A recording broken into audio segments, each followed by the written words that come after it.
Hello दोस्तों, welcome to my YouTube channel. दोस्तों कैसे हैं आप सभी? आशा करते हैं दोस्तों आप सभी अच्छे होंगे। आज के सेशन में दोस्तों बात करने वाले हैं रीजनिंग के प्रैक्टिस सेट 7 होगा दोस्तों, जो बहुत ज़्यादा इम्पोर्टेंट होगा। तो चलिए दोस्तों प्रश्न को स्टार्ट करते हैं। प्रश्न को स्टार्ट करने से पहले दोस्तों एक छोटा सा रिक्वेस्ट करते हैं कि अगर आप चैनल पर नए होंगे तो चैनल को सब्सक्राइब कर लीजिएगा। लेटेस्ट वीडियो देखने के लिए दोस्तों ऑल पर क्लिक कर लीजिएगा।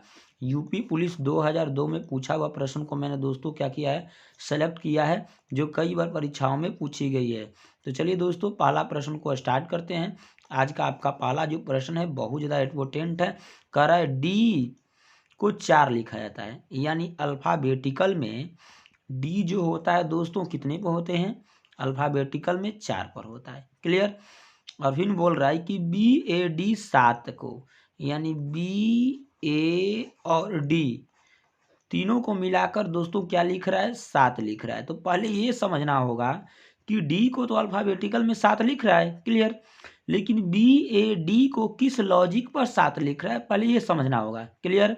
तो फिर पूछ रहा है दोस्तों ANT का मान क्या होगा, यानी ANT का मान आपको बताना है, क्लियर।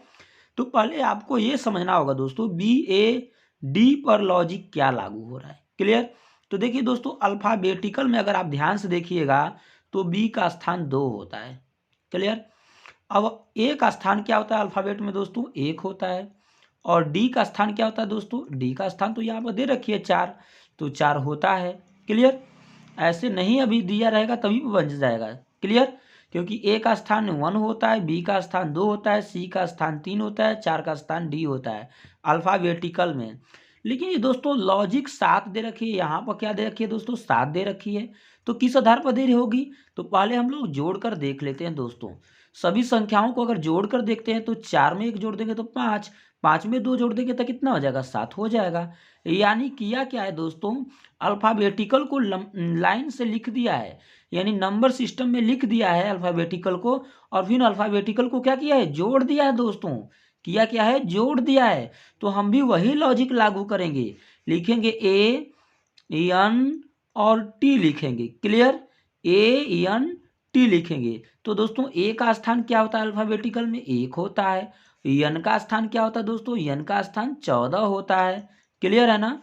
अब यहाँ पर T है तो T का स्थान क्या होता है दोस्तों अल्फ़ाबेटिकल में? तो 20 होता है। अब सबको जोड़ देंगे दोस्तों, करेंगे क्या? सबको जोड़ देंगे तो 14 में 1 जोड़ेंगे तो 15, 15 में 20 जोड़ देंगे तो कितना हो जाएगा दोस्तों? 35 हो जाएगा। कितना हो जाएगा? 35। तो आपका ANT बराबर आप क्या लिख सकते हैं दोस्तों? 35 लिख सकते हैं। क्या लिख सकते हैं? 35 लिख सकते हैं। तो आपका आंसर कौन सा होगा दोस्तों? सी इज द राइट आंसर। उम्मीद करते हैं दोस्तों आप लोग मेरी बात को अच्छे से समझ गए होंगे। ये प्रश्न 2002 में यूपी पुलिस में पूछा हुआ प्रश्न है दोस्तों। आइए प्रश्न नंबर 2 दोस्तों बहुत ज़्यादा इंपॉर्टेंट है, समझने का प्रयास करते हैं। प्रश्न नंबर 2, प्रश्न नंबर 2 दोस्तों बहुत ज़्यादा इंपॉर्टेंट है।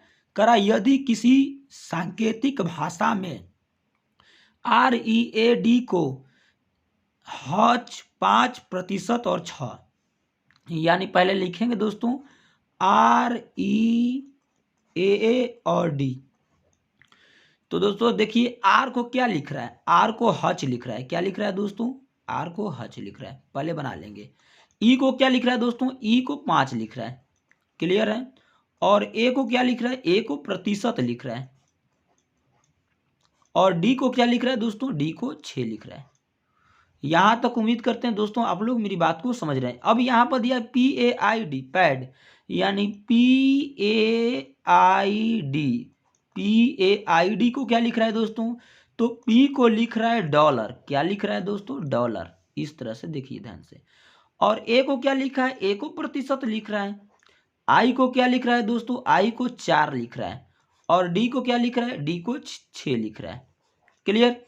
पूछ क्या रहा दोस्तों? उसी भाषा में करा लिखा जाता है तो उसी भाषा में RIP को किस प्रकार लिखा जाएगा, यानी कर RIPE को क्या लिखा जाएगा, यही तो पूछ रहे हैं। पहले दोस्तों इसमें समझने का हम प्रयास करेंगे कि R को लिखा क्या जाता है। तो देखिए दोस्तों R को क्या लिखा जाता है? हच लिखा जाता है ना, तो R को हच लिख दीजिएगा, क्लियर। आई को क्या लिखा जाता है दोस्तों, आई को 4 लिखा जाता है ना, तो 4 लिख दीजिएगा। पी को क्या लिखा जाता है दोस्तों, पी को डॉलर लिख रहा है तो पी को डॉलर लिख दीजिएगा, ऐसे डॉलर। क्लियर। ई को क्या लिख रहा है दोस्तों, ई को 5 लिख रहा है तो ई को 5 लिख देंगे। अब दोस्तों ऑप्शन में आप मैच करेंगे तो आपका ऑप्शन हो जाएगा दोस्तों, पहला ही मैच कर गया तो आपका आंसर हो जाएगा ए इज द राइट आंसर। उम्मीद करते हैं दोस्तों आप लोग मेरी बात को समझ गए होंगे। बात मेरी समझ में आए दोस्तों तो एक प्यारा सा लाइक कर दीजिएगा, चैनल को जरूर सब्सक्राइब कर लीजिएगा दोस्तों। अगला प्रश्न, प्रश्न नंबर 3 मोस्ट इंपोर्टेंट है, ध्यान से समझने का प्रयास करिएगा। प्रश्न नंबर 3 दोस्तों बहुत ज्यादा इंपोर्टेंट है। करा यदि ए का अर्थ घटाव, बी का अर्थ प्लस, सी का अर्थ गुना और डी का अर्थ भागा और ई का अर्थ जोड़ हो तो इसका मान बताना है। तो देखो देखिए दोस्तों ध्यान समझने का हम प्रयास करेंगे कि पहले क्या क्या दे रखी है। पहले कह रहा है ए का जो अर्थ होगा उसको हम क्या लिखेंगे, माइनस, और बी का अर्थ होगा तो उसे हम क्या लिखेंगे दोस्तों, बी का अर्थ प्लस लिख लेंगे। सी का अर्थ क्या बोला है, सी का अर्थ गुणा बोला है। और डी का अर्थ क्या बोला है दोस्तों, डी का अर्थ भागा। और ई का अर्थ क्या बोला है, पहले ई का अर्थ बोला है प्लस। क्लियर, यहां तक तो क्लियर है। अब यहां पर लिखेंगे दोस्तों 14 है तो 14। अब यहां पर देखिए सी दे रखा है, क्या दिया है सी, तो सी का अर्थ क्या होता है गुणा, तो 14 गुणे 3 कर लेंगे। क्लियर, क्लियर है ना। ए फिर उसके बाद 3 के बाद क्या दिया, ए दिया है तो ए का अर्थ क्या होता है दोस्तों घटाव, तो घटाव कर लेंगे। 12 दिया है तो 12 लिख लेंगे। फिर ई दिया है तो ई का अर्थ क्या है दोस्तों, प्लस है तो प्लस लिख लेंगे। प्लस कितना है, 4 है तो 4 लिख लेंगे दोस्तों। अब यहाँ पर डी दिया है तो डी का अर्थ क्या है, भागा है तो भागा लिख लेंगे। क्या भागा, 2 तो 2 लिख लेंगे, बराबर में वाट। क्लियर। इस तरह से दोस्तों पहले क्या करेंगे, एक बार हम सजाने का प्रयास करेंगे। अब 14 में 3 का गुणा करेंगे तो 14 तो यहाँ क्या हो जाएगा, 42 हो जाएगा, -12 प्लस 4। अब यहाँ पर 4 भागे 2 करना है, यानी 4 भागे 2, 2 से भागा करेंगे तो 2 हो जाएगा, बराबर वाट। अब यहाँ पर देखिए दोस्तों 42 में अगर आप 12 घटाइएगा तो कितना हो जाएगा, 30 हो जाएगा ना। और यहाँ पर +2 है तो 2 लिख देंगे, यानी वाट के जगह पर क्या मिला दोस्तों, वाट के जगह पर हमको मिला 32। क्या मिला, 32। 30 में 2 जोड़ देंगे तो क्या मिल जाएगा, 32। यानी आपका आंसर हो जाएगा दोस्तों B is the right answer. उम्मीद करते हैं दोस्तों आप लोग मेरी बात को अच्छे से समझ गए होंगे, अच्छे से समझ में आ गया होगा दोस्तों। मेरी बात समझ में आए दोस्तों तो अपने दोस्तों के पास जरूर शेयर कर दीजिएगा। यूपी पुलिस 2001 में पूछा हुआ प्रश्न था दोस्तों। आइए प्रश्न नंबर 4 पर चलते हैं। प्रश्न नंबर 4 मोस्ट इंपोर्टेंट है दोस्तों, ध्यान से समझने का प्रयास करिएगा। प्रश्न नंबर 4 दोस्तों बहुत ज्यादा इंपोर्टेंट है, ध्यान से समझने का प्रयास करिएगा। कह रहा है 10 और 91 में वही रिलेशन होगा जो 9 और वाट में होगा। यानी कह रहा है 10 और 91 में क्या रिलेशन है कि 9 और वाट में, यानी ऑप्शन में दे रखी है वाट के जगह पर क्या होगा, ये बात पूछ रहा है दोस्तों। ठीक है, तो पहले हम लोग समझने का प्रयास करेंगे दोस्तों कि पहला संख्या क्या दे रखी है, 10 दे रखी है, और उसको 10 को क्या बना रहा है दोस्तों, 10 को 91 बना दे रहा है। तो कैसे बना रहा होगा 10 को, तो लिखेंगे दोस्तों 10 को स्क्वायर कर लेंगे। 10 का स्क्वायर 100 हो जाता है, और 100 में से हम क्या घटा देंगे कि 91 आ जाएगा, तो 100 में से हम दोस्तों 9 घटा देंगे तो 91 आ जाएगा।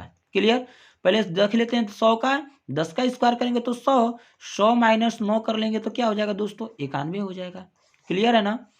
यानी उसी लॉजिक को 9 में भी लागू करेंगे दोस्तों, यानी 10 का स्क्वायर माइनस 9 कर दिया, 10 का स्क्वायर माइनस 9, तो यहाँ पर हो जाएगा क्या दोस्तों, 9 का स्क्वायर माइनस 9। क्लियर है ना। अब 9 का स्क्वायर करिएगा तो क्या होगा, 9 9 81, माइनस 9 कर लीजिएगा तो 81 में दोस्तों 9 घटाइएगा तो कितना हो जाएगा, 72 हो जाएगा। 81 में अगर आप 9 घटाइएगा तो कितना हो जाएगा, 72 हो जाएगा। तो आपका ऑप्शन कौन सा होगा दोस्तों, आपका ऑप्शन हो जाएगा B is the right answer. उम्मीद करते हैं दोस्तों आप लोग मेरी बात को अच्छे से समझ गए होंगे। जिस तरह से 10 और 91 में रिलेशन होगा उसी तरह से 9 और वाट में रिलेशन देखना है दोस्तों। क्लियर, यानी 10 और 91 में रिलेशन क्या है, तो पहला संख्या 10 है तो 10 का स्क्वायर माइनस 10 का रिलेशन है, यानी 10 का स्क्वायर माइनस 9 का रिलेशन है। यानी 10 का स्क्वायर करिएगा तो क्या हो जाएगा दोस्तों, 100 हो जाएगा, माइनस 9 कर दीजिएगा तो क्या हो जाएगा, 91 हो जाएगा, जो यहाँ पर दे रखी है। क्लियर, उसी तरह से 9 का स्क्वायर कर लेंगे तो 9 का स्क्वायर माइनस 9 कर लेंगे तो 9 का स्क्वायर 9 9 81 और उसका माइनस 9 कर देंगे तो हो जाएगा 72। तो आपका आंसर हो जाएगा दोस्तों B is the right answer. उम्मीद करते हैं दोस्तों आप लोग मेरी बात को अच्छे से समझ गए होंगे। प्रश्न नंबर 5 पर चलते हैं। प्रश्न नंबर 5 बहुत ज्यादा इंपोर्टेंट है, ध्यान से समझने का प्रयास करिएगा। कर शब्द को सार्थक अनुक्रम में सजाएं। दोस्तों शब्द दिया है, कुछ शब्द दिए गए हैं, उसको सार्थक अनुक्रम में सजाना है, ठीक है। तो पहले दोस्तों हम समझाने का प्रयास करते हैं। तो पहले यहाँ पर ध्यान से देखते हैं दोस्तों, सबसे अगर बड़ा जीव को देखें तो कौन है दोस्तों, हवेल है। तो फिर लिख देंगे हवेल, ठीक है, वेल है। उसके बाद दोस्तों कौन सा जीव होगा, उसके बाद तो हाथी है, तो हाथी लिख देंगे। क्लियर, यहां तक तो समझ रहे होंगे। उसके बाद दोस्तों इसमें बड़ा कौन है, चीता है, तो चीता लिख देंगे, चीता लिख देंगे। उसके बाद दोस्तों कौन बड़ा है, उसके बाद है बिल्ली बड़ा, तो बिल्ली को लिख देंगे। क्लियर। उसके बाद दोस्तों कौन है, मच्छर है, मच्छर। अब हम समझने का प्रयास करेंगे दोस्तों कि हवेल कितने पर है, हवेल 5 पर है तो 5 लिखेंगे। हाथी कितने पर दोस्तों, 1 पर है तो 1 लिखेंगे। अब यहाँ पर देखिए चीता कितने पर दोस्तों, 4 है तो 4 लिख देंगे। बिल्ली कितने पर दोस्तों, बिल्ली 2 पर है तो 2 लिख देंगे। मच्छर दोस्तों 3 पर है तो 3 लिख देंगे। अब इस तरह का ऑप्शन मैच करेंगे दोस्तों, 5 1 4 4 2 3, 5 1 4, 5 1 4 वाला केवल एक ऑप्शन है जो कि वो भी गलत है। क्लियर। तो फिर दोस्तों इस तरह से लॉजिक नहीं लागू करेंगे, किस तरह से करेंगे दोस्तों, फिर एक बार उल्टा हम देख लेंगे, ठीक है। यानी छोटा से बड़ा, बड़ा से फिर बड़ा, फिर बड़ा उससे बड़ा, यानी कहने का मतलब है मच्छर सबसे छोटा। उसके बाद कौन सा बड़ा होगा दोस्तों, बिल्ली होगी। उसके बाद कौन सा बड़ा होगा, चीता होगा। उसके बाद कौन सा बड़ा होगा, हाथी होगी। उसके बाद कौन सा बड़ा होगा, सबसे बड़ा हवेल होगा। क्लियर। इसका मतलब है, कहने का मतलब है कि बड़ा के आधार पर हम देखेंगे तो बड़ा के आधार पर कौन मिला, तो 3 होगा। 3 के बाद 2 होगा, 2 के बाद दोस्तों 4 होगा, 4 के आधार पर हम देखें तो 1 होगा, 1 के बाद 5 होगा। यानी 3 2 4 1 5, 3 2 4 1 5। Option C is the right answer दोस्तों, ऑप्शन सी मैच कर रहा है। उम्मीद करते हैं दोस्तों आप लोग मेरी बात को अच्छे से समझ गए होंगे। यूपी पुलिस 2000 में पूछा हुआ प्रश्न है दोस्तों, ध्यान से समझने का प्रयास करिएगा। जो दोस्तों यहाँ पर क्या कर रहा है, बढ़ते क्रम में बोल रहा है, क्या बोल रहा है, बढ़ते क्रम में, यानी मच्छर पहले सबसे छोटा है दोस्तों। उसके बाद कौन सा बड़ा होगा, बिल्ली होगी। उसके बाद चीता होगा, उसके बाद हाथी होगी, उसके बाद हवेल होगा। यानी यहाँ पर आगे बढ़ते जा रहे हैं तो दोस्तों क्या हो रहा है, हमको मिल रहा है बढ़ते हुए क्रम मिल रहा है, यानी जानवरों की जो संख्या है वो बढ़ती हुई मिल रही है। इधर से हम चलेंगे तो घटते हुए मिल रही थी, जबकि घटते हुए में कोई ऑप्शन ही नहीं मैच किया। तो हम बढ़ते क्रम में ध्यान से समझ लेंगे दोस्तों, ध्यान से समझने का प्रयास करेंगे। ऑप्शन आपका C is the right answer, match किया, आपका ऑप्शन सी होगा। अगला प्रश्न पर चलते हैं दोस्तों। प्रश्न नंबर 6 बहुत ज्यादा इंपोर्टेंट है, ध्यान से समझने का प्रयास करिएगा। प्रश्न नंबर दोस्तों 6 है, बहुत ज्यादा इंपोर्टेंट है, ध्यान से समझने का प्रयास करिएगा। कर जिस प्रकार न्यायालय का संबंध न्याय से है उसी प्रकार स्कूल का संबंध किससे है। यूपी पुलिस 2001 में पूछा हुआ प्रश्न है दोस्तों। बोल रहा है कि जिस प्रकार न्यायालय का, किसका, न्यायालय का संबंध दोस्तों किससे है, न्याय से है, उसी प्रकार स्कूल का संबंध किससे होगा। शिक्षक है, शिक्षा है ना, छात्र है, सॉरी छात्रा है, कक्षा है। ध्यान से समझिएगा दोस्तों, पहले न्यायालय में क्या होता है पहले ये समझिए। न्यायालय में क्या होता है दोस्तों, तो न्यायालय में न्याय मिलता है। क्या होता है दोस्तों, न्यायालय में न्याय मिलता है। यानी हम कह सकते हैं जिस प्रकार से न्यायालय में न्याय मिलता है, ठीक उसी प्रकार से दोस्तों, ठीक उसी प्रकार से स्कूल में क्या मिलेगा, तो स्कूल में दोस्तों क्या मिलेगा, शिक्षा मिलेगा। क्या मिलेगा, शिक्षा मिलेगा। तो आपका ऑप्शन कौन सा होगा दोस्तों, B is the right answer होगा दोस्तों। उम्मीद करते हैं आप मेरी बात को अच्छे से समझ गए होंगे। न्यायालय में क्या मिलता है दोस्तों, न्याय मिलता है। क्या मिलता है? न्याय मिलता है। ठीक उसी प्रकार से स्कूल में क्या मिलेगा दोस्तों? तो स्कूल में क्या मिलेगा हमें? शिक्षा मिलेगा। क्या मिलेगा हमें? शिक्षा मिलेगा। तो आपका ऑप्शन कौन सा हो जाएगा दोस्तों? B is the right answer. उम्मीद करते हैं दोस्तों आप लोग मेरी बात को अच्छे से समझ रहे होंगे। प्रश्न नंबर दोस्तों 7 मोस्ट इम्पोर्टेंट है, ध्यान से समझने का प्रयास करिएगा। करा 6 सेंटीमीटर भुजा वाले किसी घन के दो सतह रंगीन, कितने सतह दोस्तों? दो सतह रंगीन वाले छोटे घनों की संख्या क्या होगी? देखिए दोस्तों पहले भुजा का तो दे दिया है मान, यानी n का मान दे रखी है कितने? 4 सेंटीमीटर। क्लियर है? सॉरी 4 नहीं दोस्तों 6 दिया है, 6 सेंटीमीटर। यहां तक तो क्लियर है दोस्तों। अब पूछ क्या रहा है दोस्तों? आपसे पूछ रहा है जब दो सतह रंगीन हो, तो लिख देंगे दोस्तों जब दो सतह क्या हो? दो सतह रंगीन हो, रंगीन हो, तो उसके लिए दोस्तों फॉर्मूला क्या होता है? 12 इंटू, क्योंकि सतह दोस्तों कितने होते हैं घन में? 12 होते हैं, तो 12 इंटू n-2। क्लियर? यानी 12 गुणे n का मान क्या है दोस्तों? 6 है, तो 6 - 2 यानी हो जाएगा 12 गुणे 6 में से 2 घटाएंगे तो क्या हो जाएगा दोस्तों? 4 हो जाएगा। तो 12 में 4 का गुणा कर लेंगे, 12 चौक कितना हो जाएगा? 48, 48। तो आपका ऑप्शन कौन सा होगा दोस्तों? आपका ऑप्शन हो जाएगा ए इज द राइट आंसर। उम्मीद करते हैं दोस्तों आप लोग मेरी बात को अच्छे से समझ गए होंगे। दोस्तों पूछ रहा है 6 सेंटीमीटर भुजा वाले किसी घन के दो सतह, कितने? दो सतह रंगीन वाले घनों की संख्या पूछ रहा है, यानी छोटे घनों की संख्या कितनी होगी? तो देखिए दोस्तों छोटे घनों की संख्या के लिए फॉर्मूला होता है 12 इंटू n-2। 12 इंटू n-2 ये फॉर्मूला होता है, इसे जरूर याद रखिएगा दोस्तों। तो 12 इंटू n का मान क्या है? 6 है, तो 6 - 2 कर लेंगे। 6 में से अगर 2 आप घटा दीजिएगा तो 4 हो जाएगा। 4 में 12 का गुणा कर देंगे, 12 चौक 48 हो जाएगा। तो आपका ऑप्शन हो जाएगा दोस्तों ए इज द राइट आंसर। उम्मीद करते हैं दोस्तों आप लोग मेरी बात को अच्छे से समझ गए होंगे। प्रश्न नंबर दोस्तों 8 पर चलते हैं। प्रश्न नंबर 8 मोस्ट इंपोर्टेंट है, ध्यान से समझने का प्रयास करिएगा दोस्तों।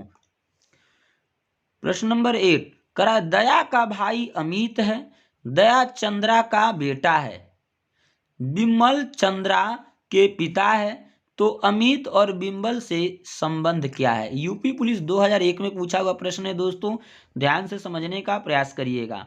पहले वो दोस्तों जो बोला उसको लिखते हैं। पहले दया बोला तो लिख देंगे दया। दया किसका भाई है दोस्तों? दया का भाई कौन है? तो दया का भाई अमित है, यानी अमित। अमित क्या है दोस्तों? दया का भाई है। यानी ये किस तरह से संबंध है? भाई के द्वारा। ध्यान समझिएगा दोस्तों। फिर बोल रहा है चंद्रा का बेटा, दया जो है ना चंद्रा का बेटा है, दया चंद्रा का बेटा है। इसका मतलब दोस्तों कौन बड़ा है इसमें? चंद्रा बड़ा है। इसका मतलब चंद्रा बड़ा है तो ऊपर लिखेंगे चंद्रा का बेटा दया है, यानी यहाँ पर बेटा का संबंध है। किसका? बेटा का संबंध है। क्लियर? फिर बोल रहा है कि बिंबल चंद्रा के पिताजी हैं, यानी जो बिंबल है दोस्तों चंद्रा के पिताजी है, यानी बिमल। बिमल बिमल जो है ना चंद्रा के, चंद्रा नीचे है, बिंबल उसके पिताजी है, तो इसका मतलब ये पिता है। ध्यान समझिएगा दोस्तों, ये पिता हुआ। कौन पिता हुआ दोस्तों? बिंबल हुआ पिता। ठीक है, यानी ये जो बिंबल है वो पिता हुआ किसका? चंद्रा का। और चंद्रा क्या है दोस्तों? उसका बेटा है, बिंबल का बेटा है। लेकिन चंद्रा का बेटा कौन है दोस्तों? दया। और दया जो है ना, दया अमित का क्या है दोस्तों? भाई है। क्या है? भाई है। यहाँ पर बोला है दोस्तों, ध्यान समझिएगा, भाई है। क्लियर है ना? भाई है।